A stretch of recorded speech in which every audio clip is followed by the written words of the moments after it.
오늘 나누게 되는 이 말씀의 주제는 아무래도 안식일이 주제입니다. 오늘의 상황은 이와 같습니다. 어떤 안식일에 예수님께서 이번에는 어떤 바리새인의 지도자의 집에 들어가시게 되었습니다. 아무래도 식사 초대를 받은 것 같습니다. 그리고 그가 지도자인 바리새인이었기에 그를 따르는 휘하 젊은 바리새인들도 자연스럽게 동석하는 자리였을 것입니다. 함께 있었던 바리새인들 대다수는 여느 때처럼 주님에 대해서 경계를 멈추지 않았습니다. 그래서 오늘 본문에서도 그들이 엿보고 있더라 이렇게 기록하지 않습니까?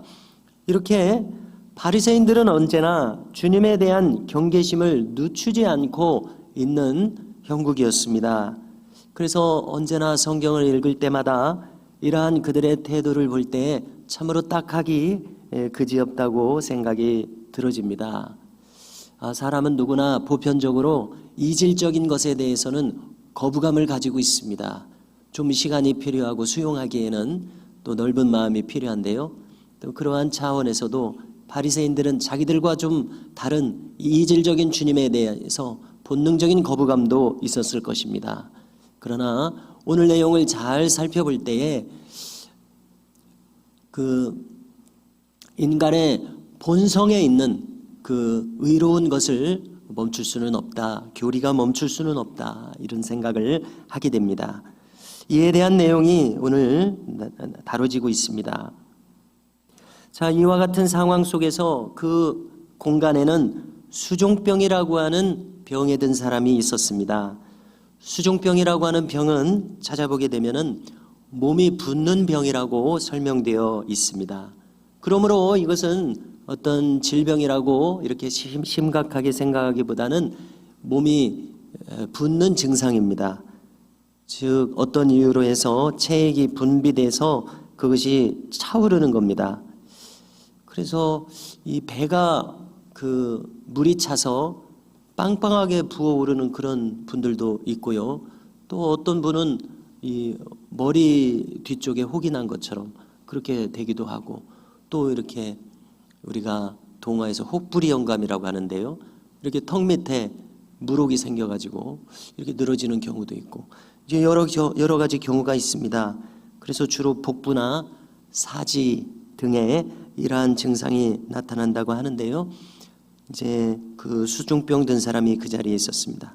자, 이번에는 주님께서 먼저 바리새인에게 질문을 하십니다. 오늘 함께 읽으신 것처럼 그 좌중에 있는 사람들을 향해서 안식일에 병을 고치는 것이 합당하냐 합당하지 아니하냐 이렇게 먼저 질문을 하셨을 때에 그들은 대답하지 못했다고 기록합니다. 주님이 하시는 행보에 대해서 그들이 좀 조심스러워진 것을 알 수 있습니다. 이미 우리가 누가복음 앞에 본문에서도 한번 이 비슷한 일이 있었습니다. 이 똑같은 문제로 부딪힌 적이 있었었고 그때도 그들은 특별히 대답할 말이 궁색했습니다. 그래서 안식일에 대한 이 주님의 입장에 대해서 이미 이 주변의 바리새인들에게 널리 이 일이 퍼져 있었던 것 같습니다. 당연히 이들은 말은 하지 않았어도 이 바리새인들은 여전히 안식일에 병 고치는 것에 대해서는 비판적으로 생각했을 것입니다. 왜냐하면 그들은 그 누구보다도 안식일을 철저히 지키라고 스스로 가르치고 스스로 지키는 사람들이었기 때문에 그렇습니다. 안식일에 일하지 말라, 안식하라. 이것은 일반적으로는 당연히 너무나도 옳은 말입니다. 안식일은 말 그대로 안식하라고 명령하신 날이기 때문에 그렇습니다. 그러나 이 주님과 부딪히는 이 상황은 좀 특별하다고 우리가 봐야 되겠습니다.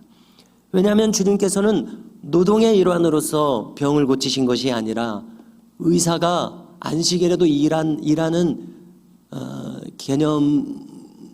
개념으로서 고치신 것이 아니라 생명을 긍휼히 여기사 생명을 위해서, 생명적인 일을 위해서, 이 사람의 생명에 유익을 주기 위해서 고치셨기 때문입니다. 잠잠하고 있는 그들 앞에서 예수님은 그 수중병 든 사람을 주목하시고 그를 한쪽으로 데리고 가셔서 그를 고치셨습니다. 그리고 가도록 내보내셨다고 기록합니다. 그리고 이제 다시금 바리새인들 앞에 서서 재차 물으십니다. 말씀하십니다. 너희 중에, 그러니까 자문자답을 하시는 모양새입니다. 그들은 아무 대답도 하지 않고 있으니까요. 고치신 다음에 너희 중에 누가 그 아들이나 소가 우물에 빠졌으면은 안식일에라도 곧 끌어내지 않겠느냐, 당연한 질문을 하십니다. 어찌 이것이 당연하지 않습니까? 자기 자식이 물에 빠졌는데 오늘 안식일이니까 내 자식을 건질 수 없다, 이렇게 할 부모가 세상에 어디 있겠습니까? 자식이 물에 빠졌다면 자동적으로 반사적으로 안식일 생각할 겨를이 어디 있습니까? 그런 거 생각을 따질 겨를 없이 즉시로 물에 뛰어들어서 건져낼 것입니다. 아버지가 수영이 미숙할지라도 본능적으로 뛰어들어서 건지고자 할 것입니다. 그러므로 이것은 이론적으로 설명할 거리가 되지 못합니다. 인간의 본능에 속하는 것입니다. 생명에 대한 것은 인간의 본성적인 것입니다. 주님의 거듭되는 이 말씀에도 그들은 묵묵부답이었습니다. 어찌 여기에 할 말이 있겠습니까? 그들도 가만히 생각해 보면 너무나도 옳은 말이었을 것으로 짐작됩니다. 위기의 순간에 안식일을 지킨다고 생명을 저버리는 이 무모한 일을 하는 것은 아무리 생각해 보아도 그들로서도 그릇되게 생각되었을 것이라고 짐작합니다. 자, 우리가 마가복음 2장인데요. 여기서는 주님이 이렇게까지 말씀하십니다. 인자는 안식일에도 주인이니라. 모두가 아마 기억하실 텐데요. 자, 무슨 해석을 우리가 할 수 있습니까? 이 주님이라고 하는 이 크신 분을 안식일이라고 하는 이 계명과 율법 속에 가둘 수는 없습니다. 안식일을 지키라고 하신 것은 주님이시기 때문에 더 정확히 말하자면 안식일에 대한 인간의 해석 속에 가둘 수가 없는 것이죠. 안식일 본연의 뜻에 의하면 생명을 살리는 것은 안식일 본연의 뜻에 부합합니다. 안식일 본연의 뜻은 생명을 가지게 하신 이 인간을 위한 것입니다. 그렇지 않습니까? 인간 제외하고 하나님만 좋으시자고 안식일을 제정하신 것은 당연히 아닐 것입니다. 당연히 하나님께서는 자신의 생명과 분신과 같은 우리 인간들에게 유익하도록, 이 인간이 복되도록 안식일을 주신 것은 당연하신 것 아니겠습니까? 그러므로 이 인자는 안식일에도 주인이라고 하는 이 말씀 속에 인간을 유익하게 하고자 하는 뜻이 있음을 우리는 알고 있어야 되겠습니다.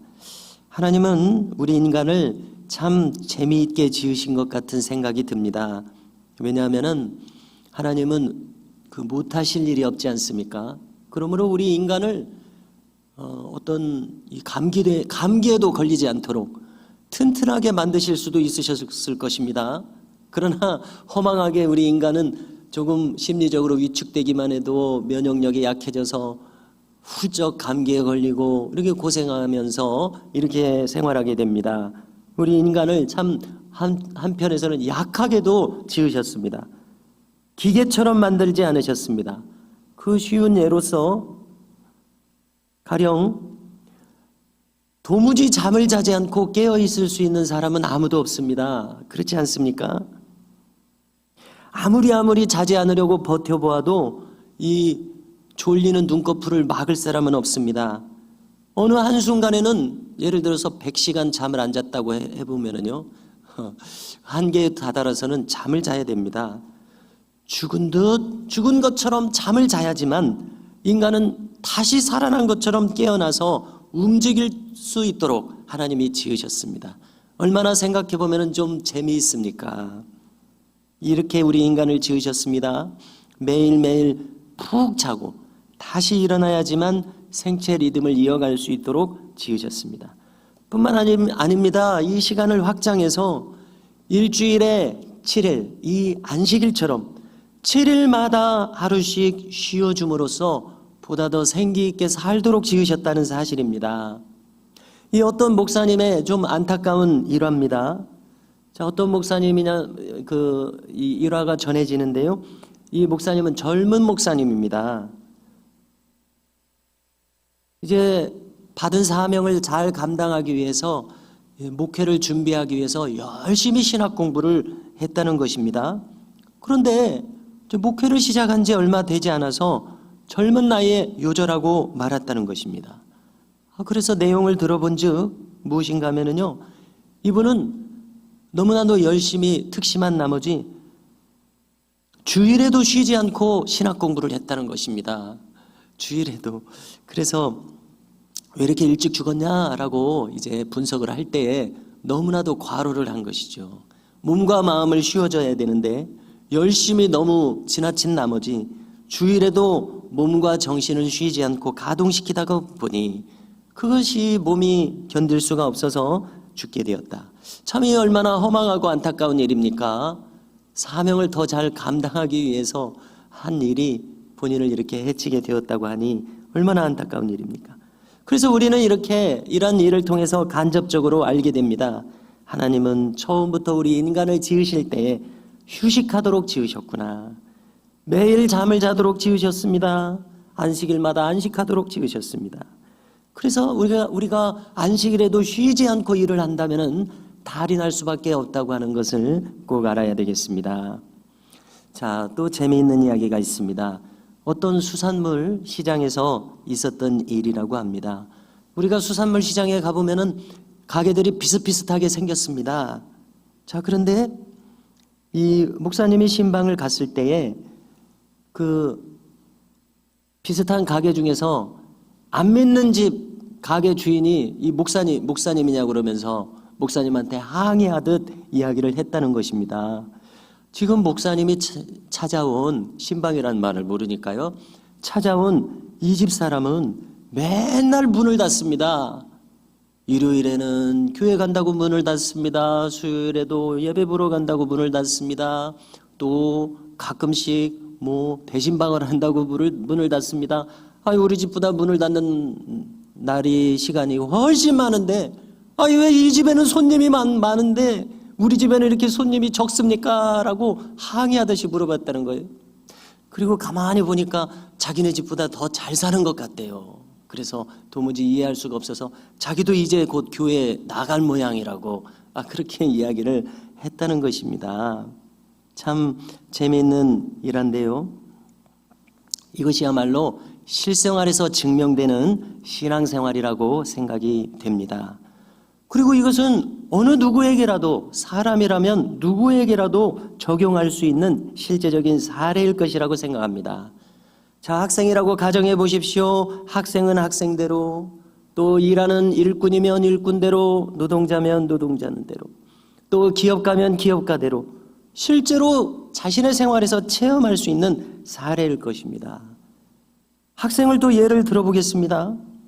가령 주일에도 평일처럼 열심히 공부하고 싶은 그 마음이 있어서 주일 성수를 하지 않고 학업에 매진한다고 가정을 해보십시오. 당장은 좋을 수밖에 없을 것입니다. 왜냐하면 한 문제라도 열심히 있는 학생이라면 한 문제라도 더 푸니까 얼마나 좋겠습니까? 실력이 막 늘어나는 것 같을 것입니다. 그러나 분명히 탈이 날 수밖에 없다고 하는 것을 우리가 짐작할 수 있는 것은, 이것은 이제 한 주, 두 주, 한 달, 두 달, 반년, 1년 이렇게 시간이 간다고 가정해 보십시오. 이것은 신앙생활을 포기한 것이 돼버리지 않습니까? 그래서 우리가 누구라고 하지 않더라도 예를 들어서 수능시험을 보고서 1년 후에 신앙을 다시 찾을 수 있을 것인가? 참 부정적으로 생각이 됩니다. 어려울 것입니다. 그래서 결국은 신앙을 희생해버리는 것이 되지 않겠느냐는 것이죠. 예를 들어서 같은 식으로 젊은이들에게 종종 이렇게 있어지는 일이라고 생각됩니다. 군대 간다고 신앙을 쉽니다. 이제 멀리 타지로 대학교를 갔다고 신앙을 쉽니다.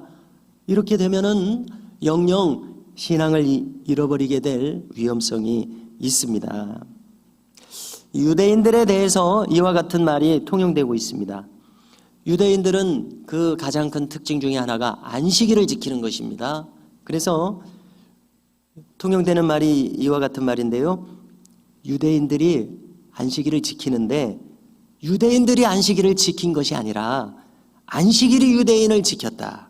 이런 말이 있습니다. 참 재미있는 말인데요. 생각해 보면은 일리 있는 말입니다.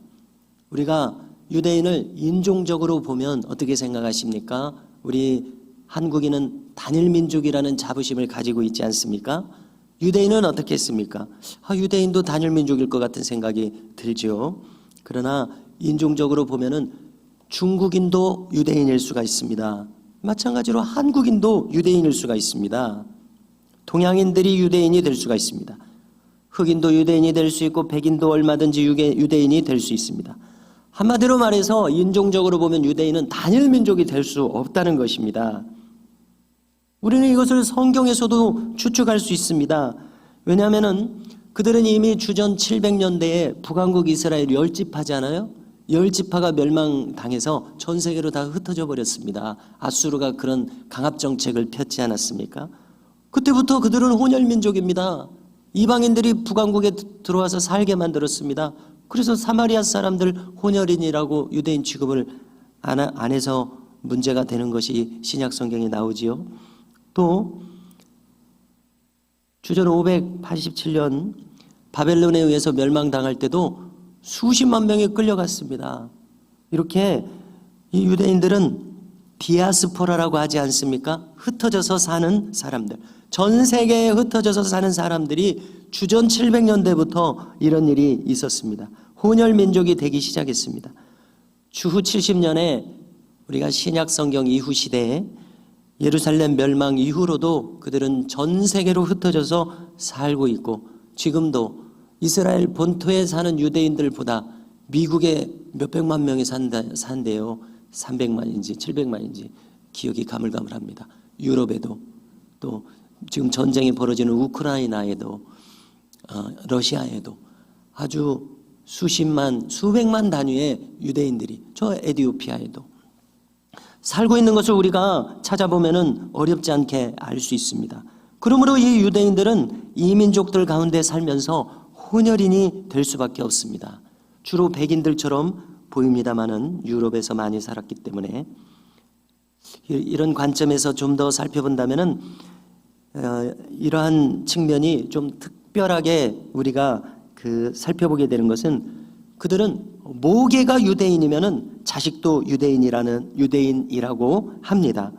그 이유인즉슨 우리가 어렵지 않게 생각할 수 있습니다. 우리라고 생각할 때도 이 자식 교육은 아버지보다는 어머니가 가깝습니다. 어머니의 교육이 절대적입니다. 그래서 어머니의 그런 행동과 말과 사상을 통해서 아이들이 길러집니다. 그래서 비교적으로 아버지는 자식에게 결정적인 영향을 미치지 못하지만 어머니는 결정적인 영향을 미칩니다. 우리가 성경에서도 찾아볼 수 있는 것은요, 모세가 바로의 왕궁에 왕자로 이제 왕자처럼 길러질 때에 그의 어머니 요게벳이 유모로 들어갔지 않았습니까? 그래서 이 어머니 품속에서 결국은 이 모세를 기르게 되다 보니까 모세가 결국은 유대인으로 성장했습니다. 이와 같이 어머니가 유대인이면 그 자식도 유대인인 것은 대단히 일리가 있습니다. 그래서 아버지가 유대인이 아니라도, 아버지가 중국인이라도 어머니가 유대인이면 그 자식은 유대인이다. 바로 이것입니다. 그리고 여기 중요한 것이 있습니다.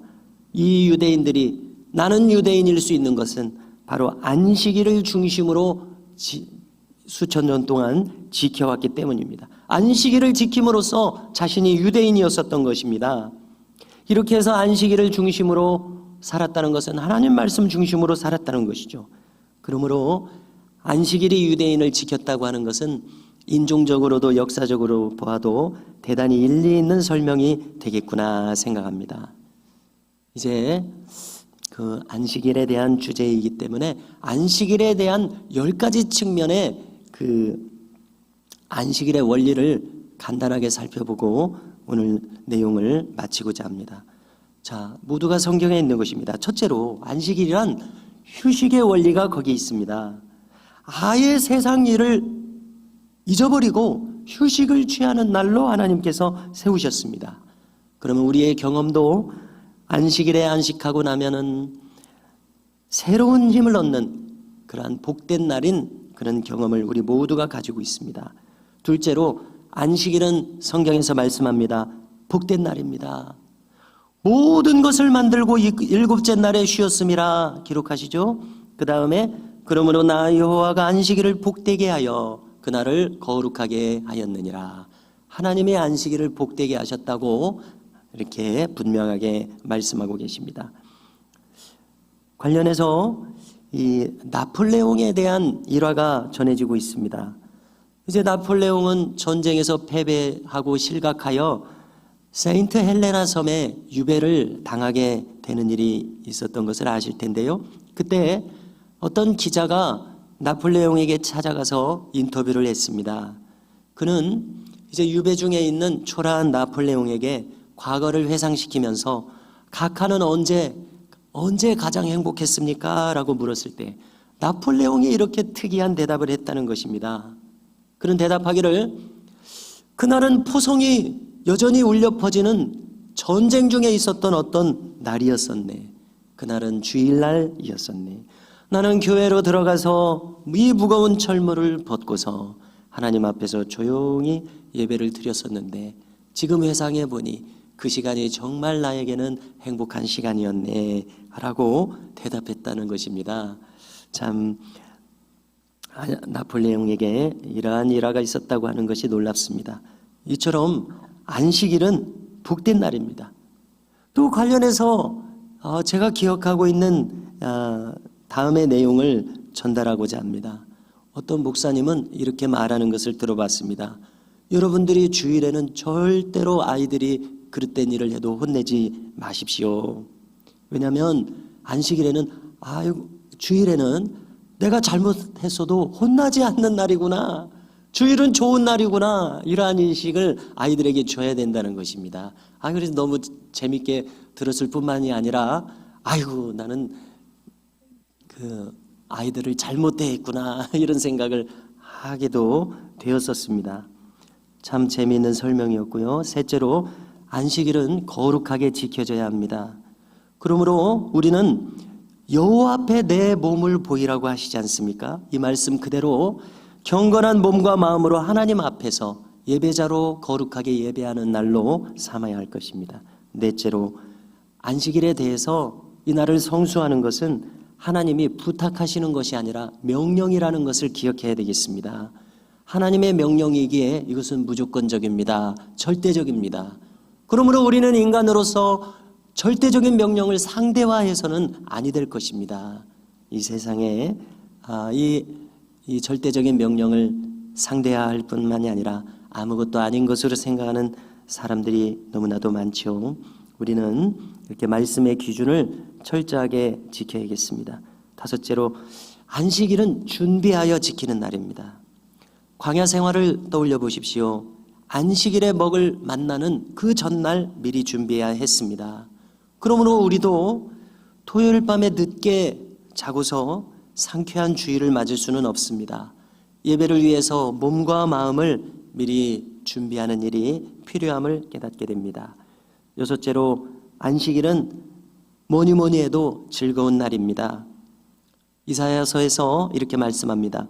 만일 안식일에 내 발을 금하여 내 성일에 오락을 행치 아니하고 안식일을 일컬어 즐거운 날이라 존귀한 날이라 하며 중간을 생략하겠습니다.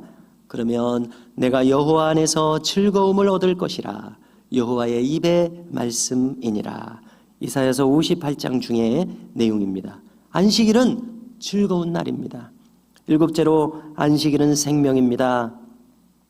하나님은 이스라엘 백성들에게 모세를 통해서 엄히 명령하십니다. 안식일에 일하는 자 모두 그 백성 중에서 생명이 끊어지리라. 이렇게까지 말씀하시는 것을 우리가 기억해야겠습니다. 여덟째, 안식일은 표징이니라고 말씀하십니다. 그렇습니다. 하나님이 계시고 여기 하나님의 백성이 있습니다. 안식일을 지킴으로써 그가 하나님의 백성인 표징이 되고 있다고 성경은 이야기를 하시고 계십니다. 내가 안식일을 지킬 때 하나님 백성인 표가 된다는 것을 우리는 기억해야 되겠습니다. 아홉째, 안식일은 개인의 절기가 아니라고 성경은 가르칩니다. 공동체의 절기입니다. 그러므로 나만 안식하는 것이 아니라 우리 가족이 안식하게 해야겠습니다. 성경은 나의 가축도 안식하게 하라고 합니다. 응용하면 기업인이라면 나의 직원들도 안식하게 해야 합니다. 내 문 안에 객이라도 안식하게 해야 한다고 말씀하고 있습니다. 그러므로 안식일은 혼자 지키는 것이 아니라 이와 같이 예배당에 나와서 모든 주의 백성들이 함께 모여서 예배할 때 그 예배에 은혜와 능력과 영광이 있음을 우리 모두가 경험하고 있지 않습니까? 또 10번째로 안식일은 영원한 안식을 미리 경험하는 절기입니다. 그렇습니다. 안식일을 절기라고 성경을 가르치고 있습니다. 유월절, 맥주절, 또 초막절 절기지 않습니까? 안식일을 절기라고 히브리어로 모에드 절기라고 가리키고 있음을 우리는 주목해야겠습니다. 바로 이 땅에서 안식을 누리면서 저 하늘나라의 영원한 안식을 소망하는 절기임을 우리가 기억할 수 있기를 바랍니다.